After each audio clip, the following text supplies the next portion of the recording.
I've been a little annoyed today reading all of these Meghan Markle could be at the Oscars headlines because I know for a fact that I gave quotes to the Daily Mail saying otherwise, and yet they opted to go in a completely different direction because, clickbait.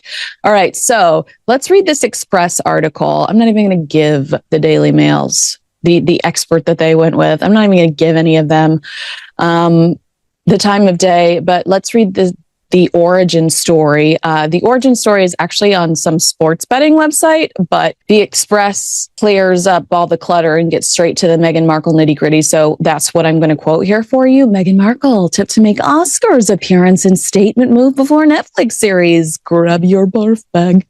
The Oscars red carpet could be the perfect place for Meghan to promote her Netflix show ahead of its release on March 4th. And we say WTF. The much-awaited Oscars red carpet could be the perfect place, says the article, for Meghan Markle to promote her upcoming Netflix series with Love Meghan on March 4th, it has been claimed. Because you know what? Nothing I associate more with the glam of red carpets and trophies for incredibly made, thought-provoking, creative movies than a reality show on Netflix. Absolutely. My favorite person to see on the Oscars red carpet is Snooki. No shade. But take a long, hard look at this photograph. Meghan Markle, Oscars 2026, red carpet. The smile is there, but it's brittle. The eyes are burning. And the body language. Pure, unfiltered rage. She has just learned that her multi-million-dollar Netflix vanity project, the one she executive produced, the one she insisted was groundbreaking, has been completely shut out. 0 nominations, 0 wins, 0 mercy. And she is furious. Tonight, we are going to dissect every second of this public humiliation. Slowly, because this moment deserves to be savored. Let us begin with the facts, cold, hard, and merciless.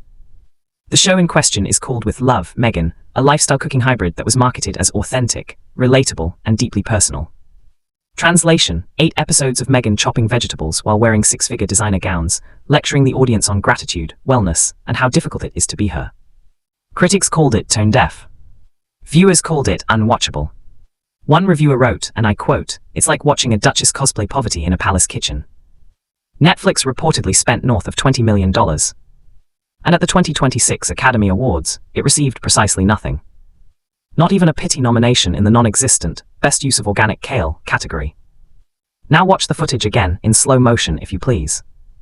Meghan arrives at the Dolby Theatre in a custom Schiaparelli gown that cost more than most British households earn in a year. She steps onto the carpet. The photographers shout her name. For 3 full seconds, she tries. She really does. The lips part into what she believes is a radiant smile. But then someone, we still don't know who, leans in and whispers the news. Her Netflix show has been ignored. Again. And the mask slips. The jaw sets. The eyes narrow. The hand clutching Harry's arm tightens until the knuckles go white. This, dear viewers, is the exact moment when the Duchess of Sussex realizes that Hollywood has finally, definitively, closed the door on her. Let us be absolutely clear about something. This was never just about one television show. So that was the idea. She does, last year, when Kate was going to go to Trooping the Colour, she, if you remember, Meghan announced a new range of dog biscuits, which didn't quite get Kate off the front page. This event on Saturday, though, the poor Duchess, the disappointed Duchess, shall not get to go to the ball because the ball has been cancelled because of the Los Angeles riots. So she's going to have to come up with some sort of other way of upstaging the king. What do you imagine she'll come up with, Kinsey? Maybe she's going to do the hokey pokey on Instagram next time. She's already crossed twerking off the list, but we have the chicken dance left. There's the Macarena. I think that there are plenty of options for dance numbers that Meghan could pursue online. But we actually do know why she was going to be there, Kevin, because her Los Angeles attorney is on the board. This wasn't a recognition that had any true merit. It was, you are who you associate with. It was, friends with benefits, basically. And she was going to get a round of applause and maybe another shiny plaque from the museum and from this room full of people because she has a friend on the board. And again, it would have stolen a lot of headlines. It would have made great headlines for Meghan. And apparently the museum believes this would have been positive press for them. But for $1,500 a pop, you too could sit in a room with Meghan Markle and eat rubber chicken. So it's not like this was like an exclusive event. Really, anybody could go if they 15. Yeah, you're right. $1,500 to go to this. $1,500 a head. Now let's just talk about this award that she would have really revelled in collecting, and then making her oh so modest acceptance speech that probably about dish soap. About dish soap. Yeah, we would yeah. have heard about the dish soap again. And can I just say I'm launching a new range of rosé wine. So this is what she was getting the award for her work, her tireless work. I'm quoting here: her work to advance community well-being and expand opportunity, especially for underserved communities. What the hell does that mean? And what exactly has she done in the field of advancing community well-being and expanding opportunity, especially for underserved communities? What has she done in that area? I haven't noticed a damn thing. This was the final nail in the coffin of a carefully constructed 5-year delusion. The delusion that Meghan Markle could simply waltz out of the royal family, declare herself a victim of institutional racism and palace cruelty, and be rewarded with global adoration and endless Hollywood contracts. She genuinely believed that the world owed her an A-list career because she had suffered. She believed that victimhood was a currency more valuable than talent. And for a brief, dizzying moment in 2021-2022, it looked like she might be right. Netflix paid.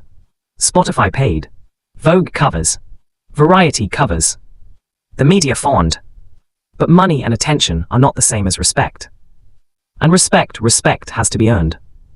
Tonight, the industry looked at her work, shrugged, and said, no. Watch her face in the E! News clip at 9:42 p.m. She is asked the standard red carpet question: how does it feel to be here on such a historic night? There is a 3-second delay before she answers, 3 seconds in which you can actually see her brain scrambling for the approved talking points. And then she says, through clenched teeth, I'm just so proud of the work we're doing. Representation matters. Storytelling is healing. It is the same word salad she has been serving since 2020. But tonight, the words land like stones in an empty well. Because everyone knows. Everyone on that carpet knows. Her show is already being called the biggest flop of the streaming era. And there is nothing, absolutely nothing, she can do about it. Now let's talk about the storming itself. Because yes, she did storm. After the whisper, after the frozen smile, after the robotic soundbites, Meghan grabs Harry by the wrist and marches down the carpet like a woman possessed. She bypasses the main backdrop. She ignores Vanity Fair. She ignores the BBC. She is heading for the exit, or so we thought. Instead, she stops dead in front of a small YouTube channel that has been critical of her for years. And for 20 brutal seconds, she stares directly into their camera. No words. Just the stare. A stare that says, I will destroy you. It is one of the most chilling pieces of footage I have ever seen. This is not the poised actress from Suits. This is not the compassionate humanitarian from the UN podium. This is a woman who has just been told, in the most public way possible, that her brand of performative victimhood has an expiration date. And here, ladies and gentlemen, is where the real story begins. Because Meghan Markle did not lose an Oscar tonight. She lost something far more valuable. She lost the narrative. For 5 years she has controlled the story. The cruel royals, the racist press, the tragic mixed-race duchess forced to flee for her mental health. The PR expert said that it would make a statement that Meghan is determined to build her new brand away from the royals, which, LOL, this is a woman that insists we refer to her as a duchess. She, when she goes on her faux royal tours, has children curtsy to her. And every logo she's made in the last 5 years looks like a royal crest or emblem. So I'm super sure she's trying to brand herself away from the royal family because, you know, actions speak louder than words. The comments come amid speculation the Duke and Duchess of Sussex could attend the ceremony later this week on Sunday, held in Los Angeles this year to celebrate the work that unites us as a global film community and acknowledge those who fought so bravely against the wildfires. Now, not to rush through that last line, but there was a lot of chaos surrounding this year's Oscars going forward because And for 5 years, a significant portion of the media played along. But art, real art, does not care about your narrative. The Academy does not hand out awards because you cried on opera. Directors do not cast you because you launched a podcast called Archetypes that was quietly cancelled after 1 season. Talent is merciless. And tonight, talent looked Meghan Markle in the eye and said, "You're not it." Let's not pretend this came out of nowhere. The warning signs were there for anyone willing to see them. The Netflix deal that started with a $100 million headline and ended with 1 documentary, 1 failed cartoon, and 1 cooking show so boring it made paint drying look like Scorsese. The Spotify executive who called them fucking grifters on the record. The children's book that sold fewer copies than the average self-published author on Amazon. The endless paparazzi walks in Montecito that somehow only happen when the cameras are pre-notified. The jam, the dog treats, the lifestyle blog that relaunched with 9 followers and a broken link. Piece by piece, the facade has been crumbling. And tonight at the 2026 Oscars, the last brick fell. I want you to imagine what is happening inside her head right now. She is sitting in the back of a black SUV speeding away from the Dolby Theatre. Harry is staring out of the window, silent as usual. Her phone is blowing up with notifications, not congratulations, but memes. Twitter is savage. The Shade Room, Pop Crave, Du Moi, all of them feasting. Someone has already superimposed her red carpet death stare onto the Home Alone Scream poster. Another account is running a poll, Meghan Markle's Oscar meltdown, iconic or tragic? 89% say tragic.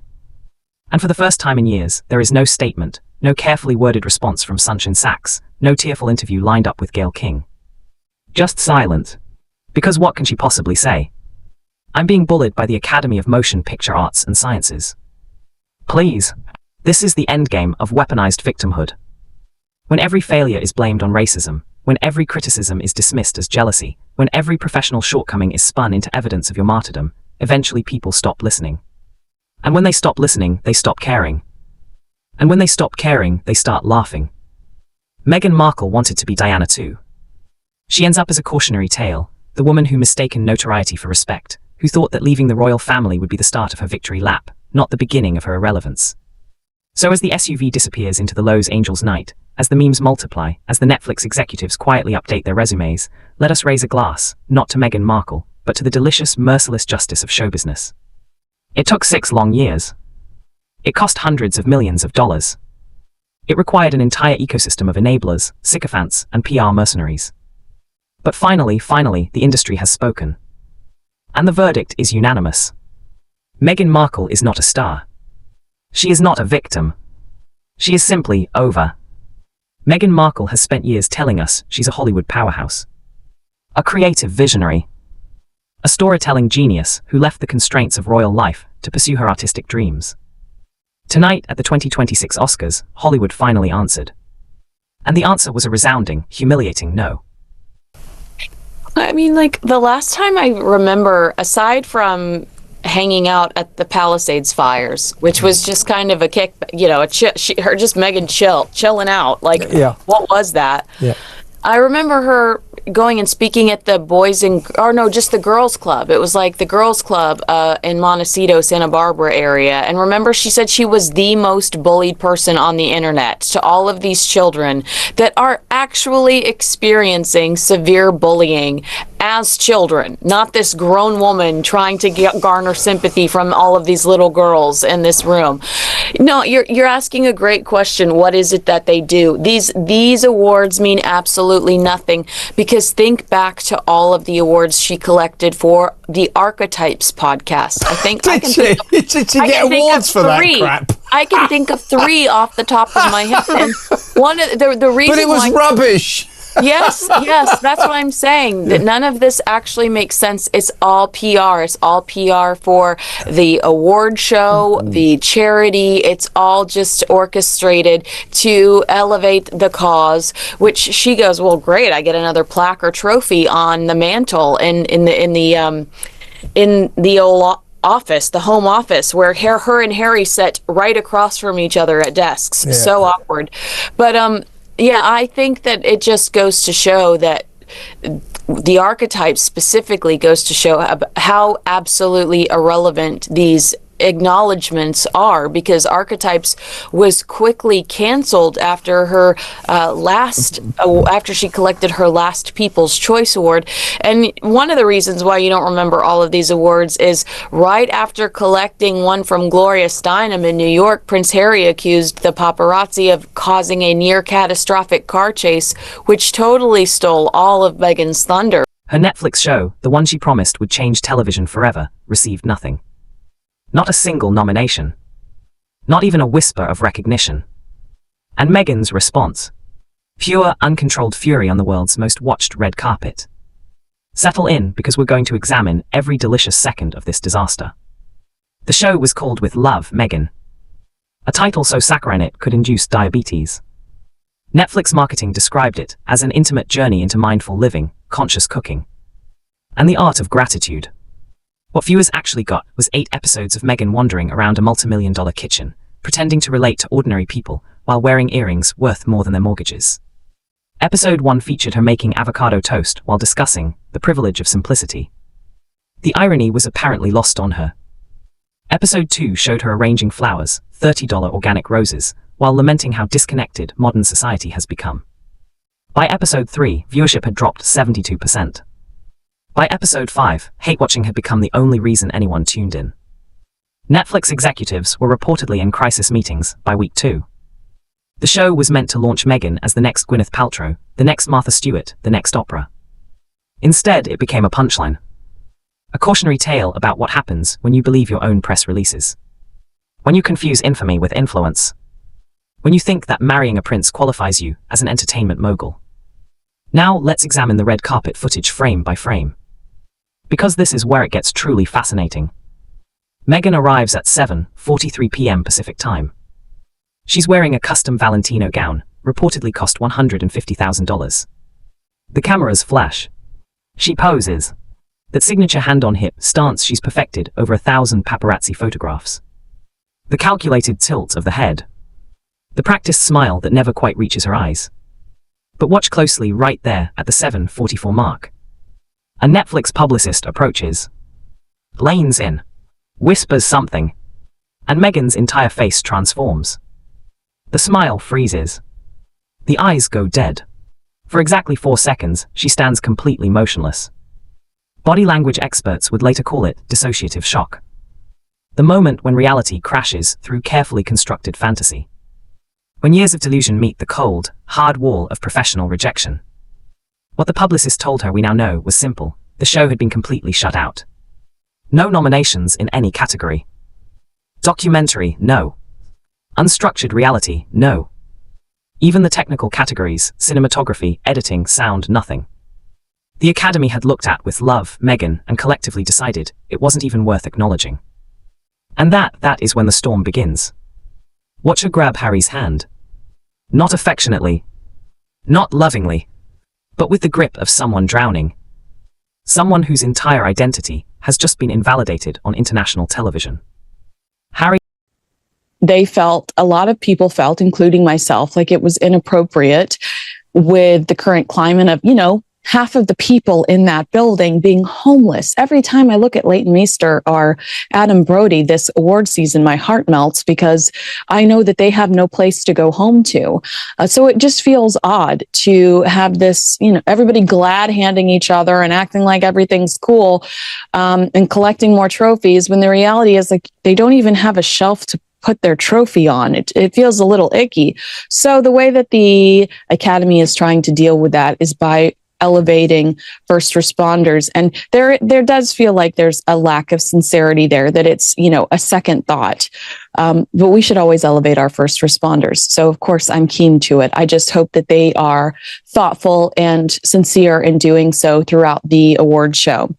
Now, speaking to Sportsbook Review, because that's our number one source for Meghan Markle material about a potential appearance, this PR expert says it would show that not only is she focused on building her own brand away from the royals, especially if she attends solo, that, to his credit, looks utterly confused. He's been confused for 6 years now, so at least he's consistent. She pulls him forward. Not toward the press line, oh no, but toward the venue entrance. She's done. Finished. No more questions. No more photos. But here's where it gets interesting. As she's walking, practically dragging Harry behind her, a reporter from Entertainment Tonight calls out, "Meghan, how does it feel to be here tonight?" Standard question. Softball. Easy. Any professional would smile, wave, say something gracious. But Meghan stops, turns, and for a moment, just a flicker, you can see pure rage. Unfiltered, unmanaged, the mask completely off. She opens her mouth to respond, then thinks better of it, closes it, turns back around, and storms inside. The entire interaction lasts 9 seconds.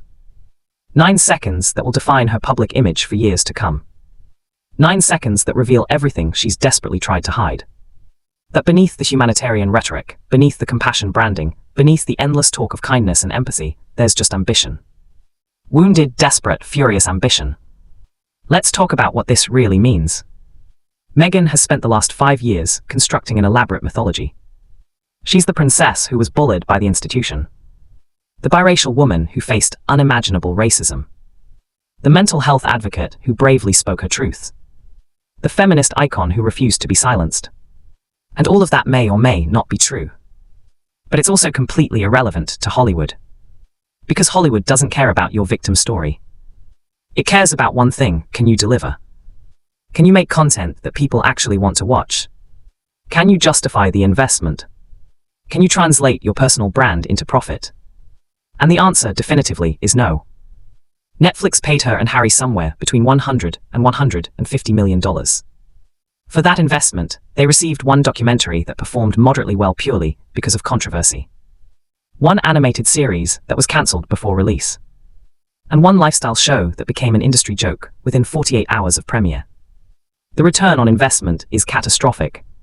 For that night and that award. Exactly right. And she's not going to get any awards for Confessions of a Female Founder either, her latest flop podcast series. But this collecting of these ludicrous awards, it seems to be a hobby of Meghan and Harry, doesn't it? Because who can forget Harry being awarded a Legend of Aviation honour. Why is he a Legend of Aviation? Because all he ever did, I'm not decrying his bravery and fighting in Afghanistan or everything, but flying helicopters in Afghanistan, brave, serving your country, all due credit, but that does not make you a Legend of Aviation, does it? No, that is one of the silliest. That's one of the silliest examples we probably have of these two just showing up wherever they're giving away anything that shines in the sunlight. Yeah. Giving them a pat on the back or a round of applause. So, yeah, this is clearly just a PR strategy. They're trying to win the room. I think it's the same with the HRH. The way Meghan secretly sent Jamie Kerlima a gift basket with a signed note that said the compliments of HRH, Duchess of Sussex, Meghan. What Meghan wanted in that moment was for Jamie to take a picture of that and then send it out privately to all of her high-profile friends, bragging. And quietly, this elevates Meghan in this very influential, high-profile group of women. Jamie does hang out with Oprah Winfrey. Jamie is who invited Meghan to that Hamptons event last year, where no one wanted to take a picture with Meghan. All the female entrepreneurs that were there. So they do these little, acknowledge. And in Hollywood, catastrophic failure is unforgivable. You can be difficult. You can be demanding. You can even be widely disliked. But you cannot be unprofitable and expect second chances. Now she's inside the Dolby Theatre, sitting in a seat that cost Netflix another fortune to secure. Surrounded by actual filmmakers, actual artists, actual talents who have spent decades honing their craft. And she absolutely knows that she doesn't belong there. That her invitation came from a contract signed years ago, when Netflix still believed the Sussex brand had value. That everyone in that room knows her show was a disaster. That the whispers have already started. Throughout the ceremony, cameras occasionally pan to her. And each time she's sitting rigid. Hands clasped. Face frozen in an expression that's meant to convey serene confidence, but actually reads as barely suppressed fury. Harry beside her looks like he'd rather be literally anywhere else. Afghanistan, perhaps. The Taliban probably offered better conversation. When the Best Documentary Feature category is announced, the one category where her show theoretically could have been eligible if it wasn't absolutely terrible, the camera lingers on her for exactly 3 seconds. 3 seconds of pure, delicious schadenfreude. And she knows it. She knows that the director chose that shot deliberately. That millions of people are watching her reaction. That Twitter is already exploding with commentary. So she does the only thing she can do. She applauds, smiles, pretends she's thrilled for the actual winner. But her eyes tell a different story. They're the eyes of someone who has just realized that the fairy tale is over. That leaving the royal family wasn't liberation, it was professional suicide. That being a duchess, even an unhappy one, was infinitely more valuable than being a failed content creator. After the ceremony ends, she and Harry make their exit. To me, it doesn't say she's trying to build her brand away from the royals. To me, that says, my husband freaking hates it here, okay? But make a statement that she has every intention of reinserting herself back into the world of entertainment in a nod to her past life. The PR expert claims it was rumored the Academy Awards reached out to the duo to attend last year, but the pair were a no-show, having no reason to attend at the time. I would argue that they were not invited because it would make no sense to invite these two to the Academy Awards. They skip every single after party. The Vanity Fair party, no. The Netflix party, absolutely not. Can you imagine the awkwardness? Standing in a room full of Netflix executives who are mentally calculating how much money you've cost them. So they leave. Black SUV. Tinted windows. Straight back to Montecito. And the silence in that vehicle must have been absolutely exquisite. What do you say after a failure that public? What do you say when your multi-million-dollar vanity project gets publicly rejected by the entire entertainment industry? When your credentials as a creative force are demolished in real time? When the narrative you've spent years constructing crumbles in a single evening? You say nothing, because there's nothing left to say. The next morning, the headlines are merciless. Meghan's Oscar nightmare. Sussex show completely shut out at Academy Awards. Markle storms red carpet after Netflix snub.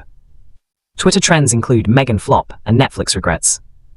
Even the sympathetic outlets, the ones that usually defend her regardless of evidence, are struggling to spin this positively. How do you frame complete rejection as anything other than what it is? You can't blame this on racism. The Academy nominated and awarded numerous diverse voices. You can't blame it on the institution. Netflix gave her every resource imaginable. You can't blame it on the media. The show simply wasn't good enough. And that is the one thing Meghan Markle cannot accept. That maybe, just maybe, she's not as talented as she believes. That maybe the royal family wasn't holding her back, it was propping her up. That maybe her brief acting career on a cable drama doesn't qualify her as a creative visionary. That maybe she's simply ordinary. This is the crisis point. The moment where the delusion meets reality and reality wins. For years, she's had enablers. PR teams that spun every failure as success. Media allies who defended every misstep. Harry, who apparently lost the ability to think critically around 2016. But the Academy Awards don't have a PR team. They don't care about your narrative. They judge the work. Only the work. And the work was found severely wanting. So what happens now? The Netflix contract is essentially dead. There might be legal obligations remaining, but creatively, it's finished. No executive is going to greenlight another Meghan Markle project after this disaster. The Spotify deal already ended in public humiliation.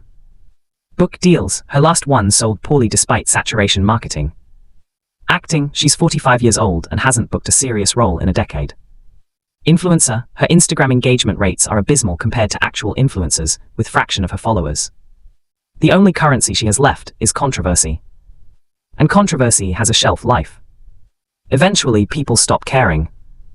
Eventually, the outrage becomes boring. Eventually, you're just another former celebrity doing sponsored posts for vitamin supplements. As we close tonight, I want you to remember that red carpet moment. The frozen smile. The dead eyes. The white-knuckled grip on Harry's hand. That is They do it so to elevate themselves. They do it as a way of word of mouth to get them in front of other high-profile people, because Meghan is the ultimate networker. I mean, she networked her way to a prince of a husband, and I think that she uses these opportunities to meet new people, and it's under great circumstances because she's getting a round of applause in that room. Yeah, I mean, this is it, isn't it? When you think about the legend of aviation and now this ludicrous award that Meghan was going to receive, these two would turn up to the opening of an envelope as long as there was an award in it for them, and they embarrassed themselves. The legend of aviation award was given to Harry by John Travolta, because John Travolta can fly, is a pilot too.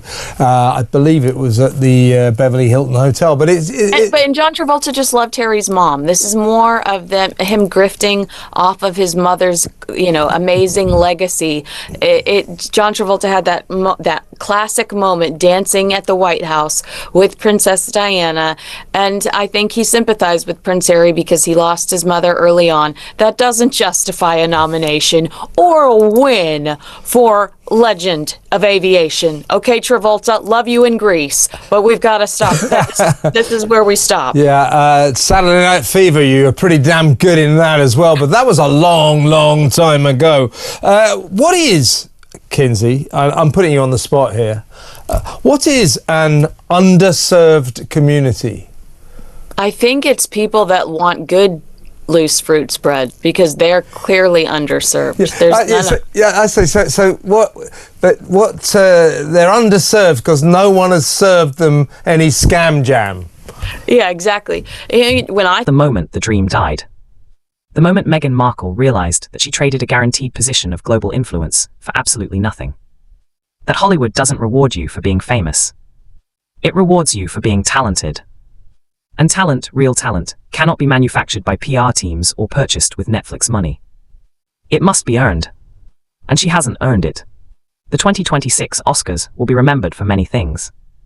But for Meghan Markle, it will be remembered as the night her carefully constructed house of cards finally, completely, spectacularly collapsed. Tonight we witnessed a complete psychological unraveling. Meghan Markle at the 2026 Oscars. Furious, humiliated, exposed.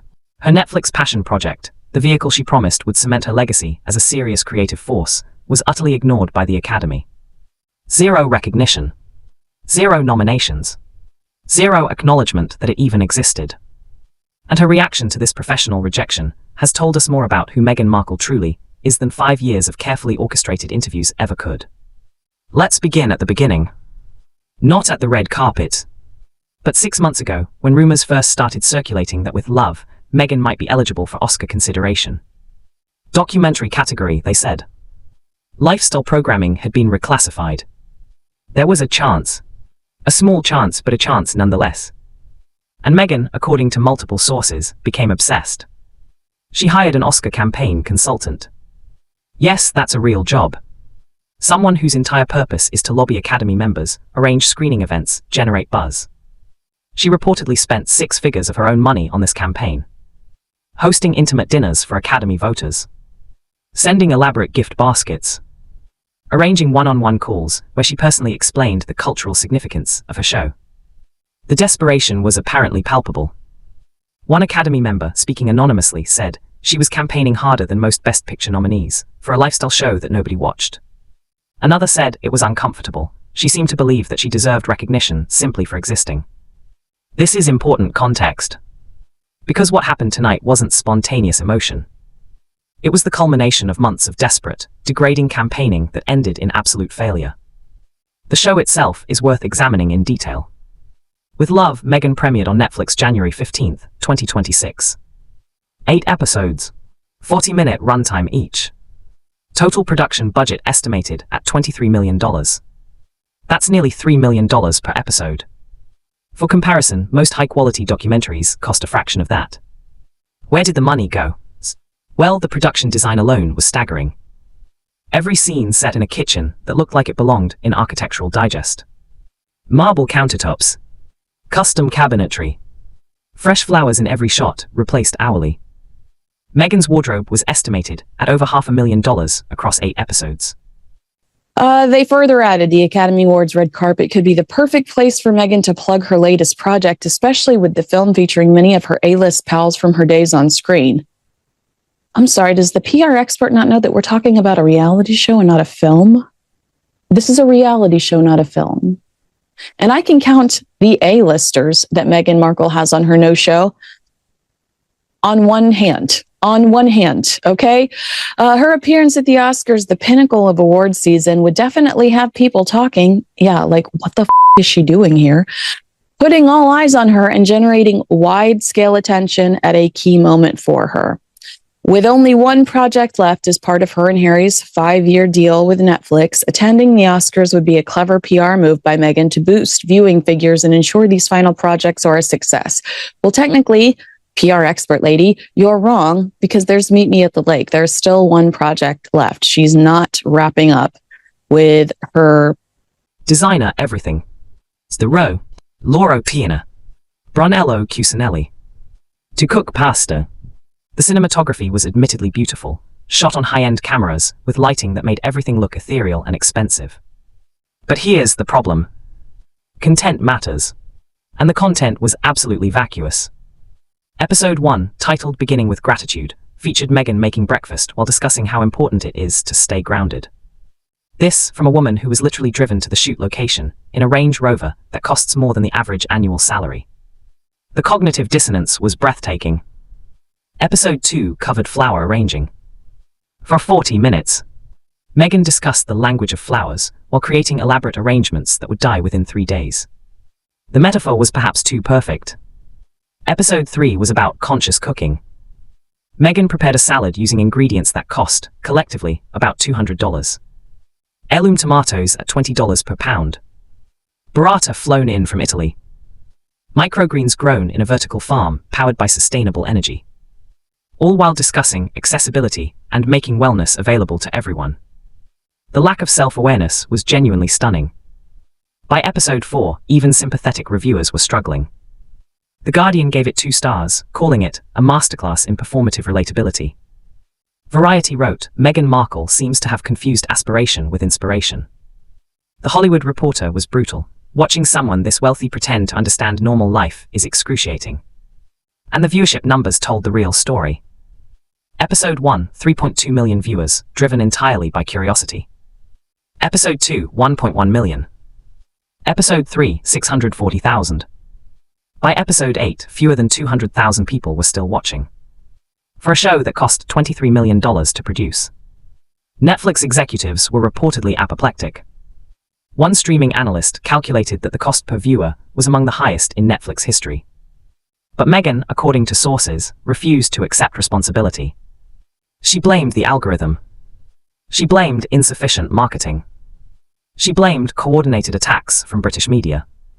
She blamed everything except the quality of the actual show. And this is where we see the pattern.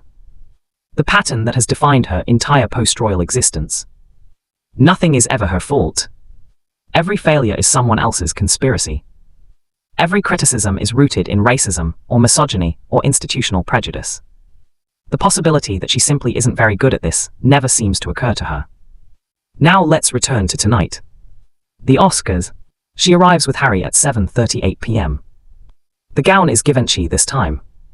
Reportedly custom-made over 6 weeks. Cost estimated at $180,000.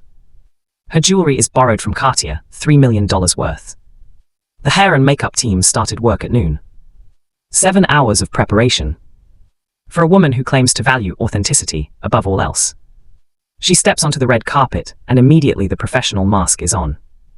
The smile, the wave, the carefully practiced poses that show her best angle. Photographers shout her name. Some out of professional obligation. Wait, I want to just say there was another narrative happening on the internet which really frustrated me, that there was some sort of redemption story here, because there are stories that Anna Wintour does not like Meghan Markle, and there was a brief kiss hug between them. That's Hollywood, baby. I mean, I just mentioned Emma Stone. I would throw my arms around. I grew up with her. I would throw my arms around her if I saw her tomorrow. That doesn't mean that I don't have beef with Emma Stone. That doesn't mean I don't have issues with Emma Stone. That just means you're in a place surrounded by cameras. You're going to be polite. You're going to be courteous. Just because Anna Wintour acknowledged Meghan Markle does not mean, and Anna Wintour, who's out of a job now, by the way, she doesn't even have the same amount of power that she previously had. So that really frustrated me that people were like, this totally wrecks Tom Bower's narrative that Anna Wintour said that Meghan Markle wasn't worthy of being in the pages of their magazine. I mean, I guess time will tell, but I really didn't believe that. Okay, so they said hello to each other. It's what you do when you see someone you recognize. She was frozen out of the A-list. She was frozen out of the top of the style ladder crowd. She really was. You could tell it. You could tell it.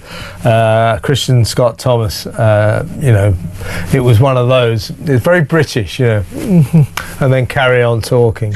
The kind of class system behaviour that Meghan just wouldn't understand. People in Britain, we know exactly what that is. That is, go away. I don't want to talk to you. Go and talk to someone else. But yeah, embarrassing for her. I don't think that trip worked at all well for her. Not like she hoped. Anyway, what probably will work for her is this ludicrous trip they're currently making, Harry and Meghan, to New York, where they will both... Others, frankly, hoping for drama. Because the rumours have been circulating all week. That her show was shut out. That she knows. That tonight might be spectacular. She poses for exactly 90 seconds at the main backdrop. Standard operating procedure. But watch her eyes. They're scanning. Looking for someone. A Netflix executive, perhaps. A friendly journalist. Anyone who might provide confirmation or denial. And then she sees him. Ted Sarandos. Netflix co-CEO. The man who signed her massive contract. The man who is now publicly known to regret that decision. He's 20 feet away, talking to another producer. Meghan tries to catch his eye. She shifts position. Angles herself so she's in his line of sight. Even raises her hands slightly in a half wave. He sees her. Makes brief eye contact. And turns away. Deliberately. Unmistakably. The snub is so obvious that several photographers actually gasp. One later said it was the coldest thing I've ever seen on a red carpet. And that is when Meghan's composure cracks. Just for a second. Her smile falters. Her shoulders tense. She blinks rapidly, the telltale sign of someone fighting back tears or rage or both. Harry, oblivious as always, is waving at someone off camera. She grabs his elbow. Hard. He stumbles slightly. Looks at her confused. And she pulls him forward, away from the main press area. They're supposed to do the full carpet walk. E! News, Variety, the AP, the BBC, all waiting. But she's done. She cannot maintain the facade any longer. A handler tries to redirect them back to the press line. Meghan says something sharp. We can't hear it, but we can read her lips. 2 words. I'm done. The handler looks panicked. This is a breach of protocol. You don't skip the press line at the Oscars unless there's a medical emergency. But Meghan is already moving. Dragging Harry. Heading toward the entrance. And then, and this is the moment that will be replayed forever, a photographer from Getty Images calls out, Meghan, congratulations on your nomination. He's being sarcastic. Cruel, yes. But also, well, he's not wrong to be bitter.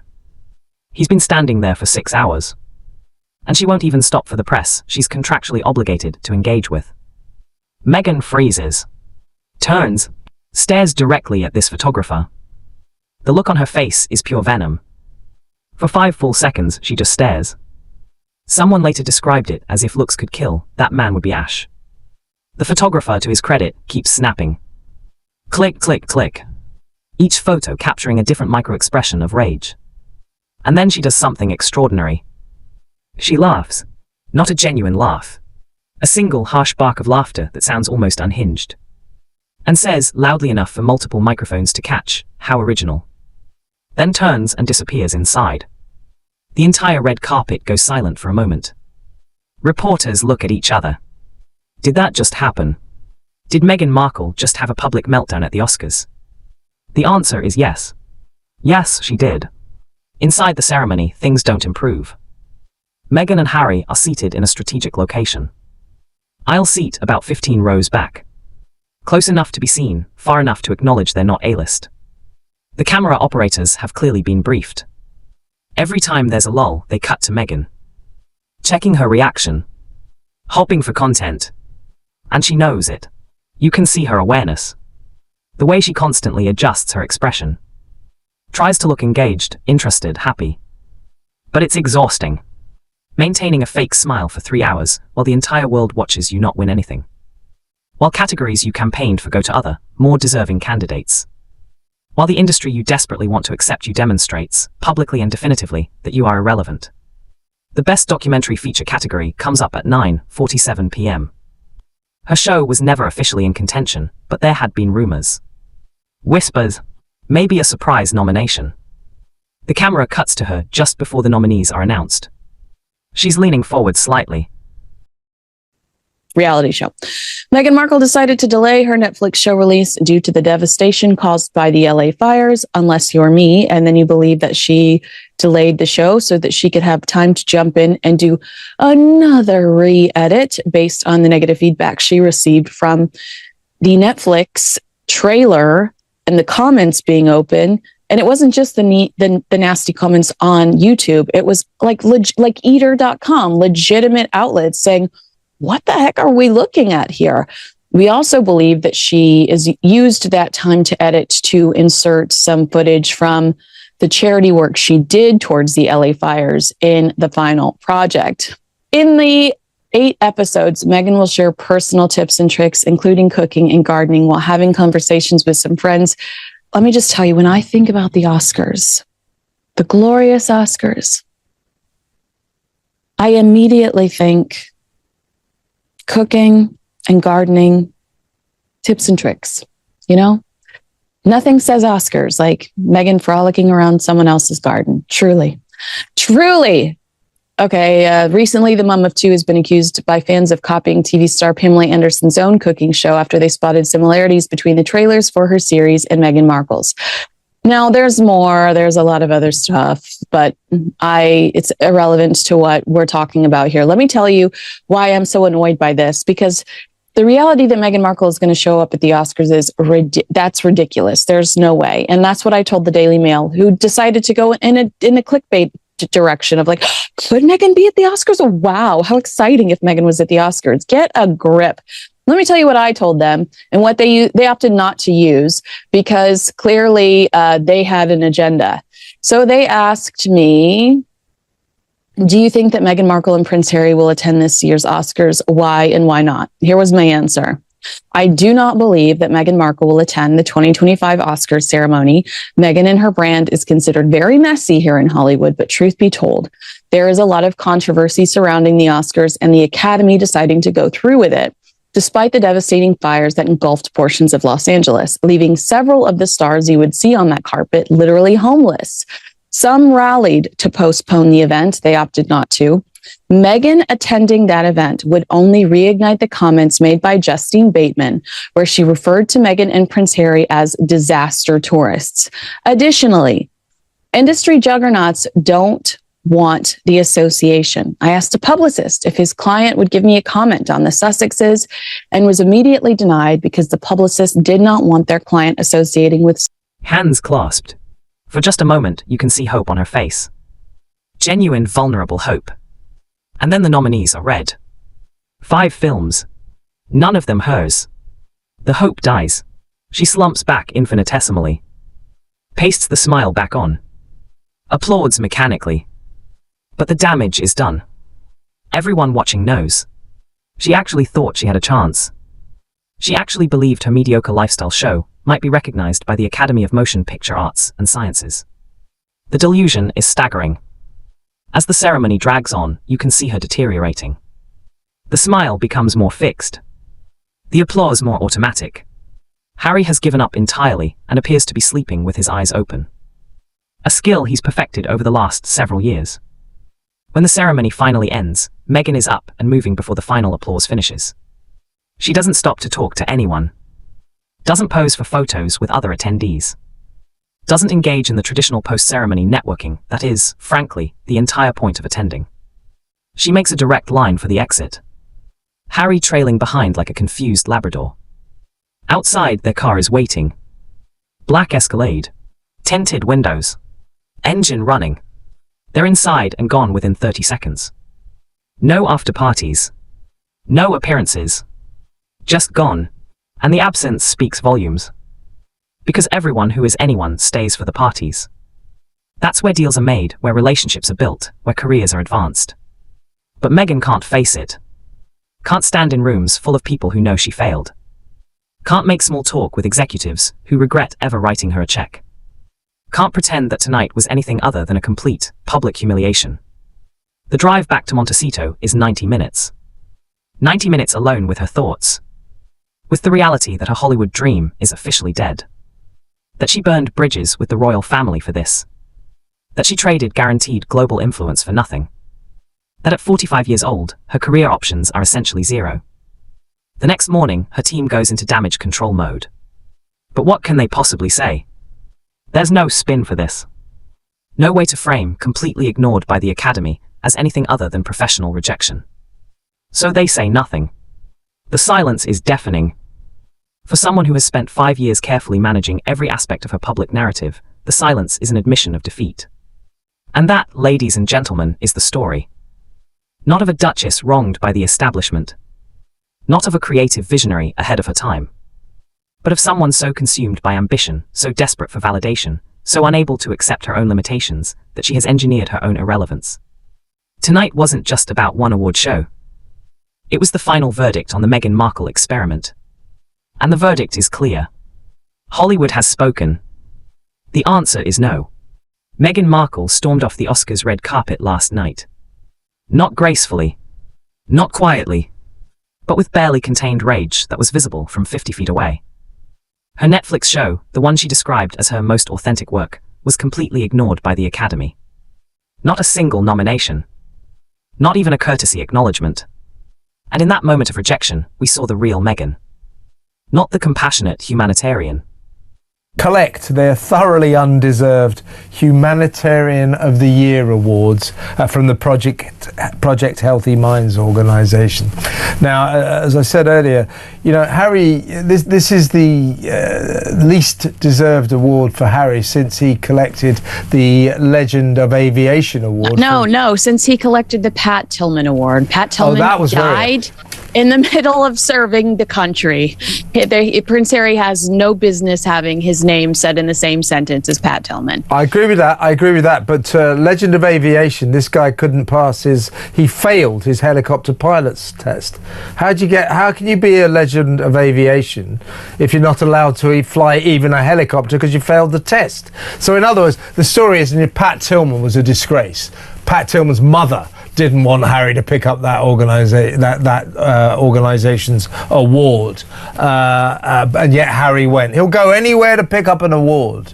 Security's not a problem then. Yeah, that's exactly right. So there they are in New York. They're about to get these humanitarian awards. What on earth for, Kinsey? They would tell you it's for protecting children online, but then why is Meghan Markle at a Balenciaga show accused of predatory behavior in the form of children's images? I mean, I can't tell you. A publicist has done their job. And what they're doing is they're finding these charities that are willing to make Harry and Meghan look good. The charities in return sell a lot of tickets to these galas and events because people are curious. There's a morbid curiosity attached to these two. And they want to say that they were at an event with Meghan Markle and Prince Harry. We had a little bit of a similar situation. Not the gracious advocate, but someone whose entire sense of self-worth depends on external validation. Someone who genuinely cannot cope when the world refuses to applaud. Let's examine this properly. The show was titled with Love, Meghan. Already problematic. When you title something with your own name, you're making a statement. This isn't just a cooking show. This isn't just lifestyle content. This is about me. My vision. My genius. Love me. Validate me. Tell Me I Matter. The title itself reeks of insecurity. Confident creators let their work speak. They don't plaster their name across everything and demand affection. But Meghan has never been confident. Not really. Beneath all the bravado, beneath the designer clothes and the carefully worded statements, there's profound insecurity. A desperate need to be seen as special, as different, as better. And when the world doesn't confirm that delusion, she unravels. The production of this show is fascinating when you examine it closely. Filming began in August 2025. 6 months before the premiere. For 8 episodes of lifestyle content. That's an absurdly long production timeline. Why so long? Because according to crew members who have spoken anonymously, Meghan was impossible to work with. Demanding endless reshoots. Changing concepts mid-production. Insisting that scenes be relit, reframed, redone until they met her exact specifications. One crew member said, she'd approve something, we'd shoot it, then she'd watch playback and decide she looked wrong and we'd do it again. 12, 13 takes for her stirring a pot. Another, it wasn't about the content, it was about how she appeared, everything was about controlling her image.